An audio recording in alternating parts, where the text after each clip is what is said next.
Number 6. Last night, the Crown Prosecution Service clarified that, in their view, the decision whether to publish the witness statements of the DSNA is for the government. I have therefore carefully considered this question this morning, and after legal advice, I have decided to publish the witness statements. Thank you, Mr. Speaker. To be clear, had the Conservatives been quicker in updating our legislation, a review that started in 2015, these individuals could have been prosecuted and we would not be where we are now. We are talking about the security of this Parliament. He had to be dragged out to repeat only more obfuscation. It is simply unbelievable. It is simply unbelievable that he is trying to say the last government did not classify China as a threat. The Leader of the Opposition was Business Secretary at the time. In September 23, the Leader of the Opposition said, her words, September 23, the relevant year, her words, "We should certainly not be describing China as a foe."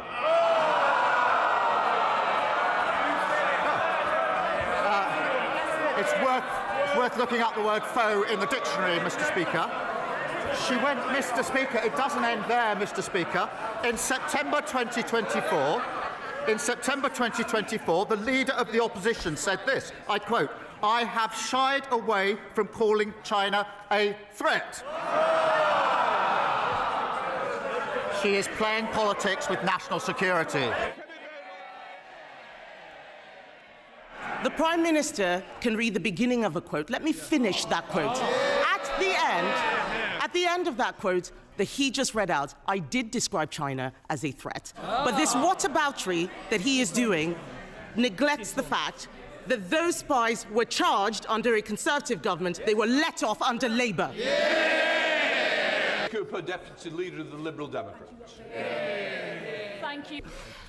The Sunday Times reported that Jonathan Powell, the Prime Minister's national security advisor, convened a secret meeting to discuss the security consequences of the China spy trial.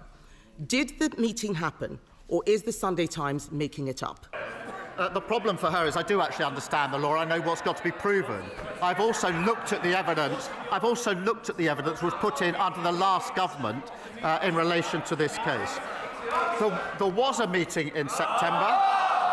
That did not involve the National Security Advisor discussing the evidence in any way, nor, Mr. Speaker, one further piece of evidence. The final statement in this case was submitted in August 2025. There was no further submission of evidence, one way or the other, after any discussion in September. This is a red herring, a completely scurrilous allegation made by the Leader of the Opposition. And let me be clear, Mr. Speaker, about what has happened. A serious case involving national security has collapsed because this government is too weak to stand up to China. And if the Prime Minister cannot protect the members of this House, what does that say about his ability to protect this country? The case did not proceed because the policy of the past government did not meet the test that was necessary. That is the long and the short of it. Far from evading, I have said I will disclose the full witness statements that set out exactly what was in the witness statements, exactly what the subsequent statement says, and the allegation that somehow they were changed, that the first statement and the second statements are different, is completely and utterly unfounded.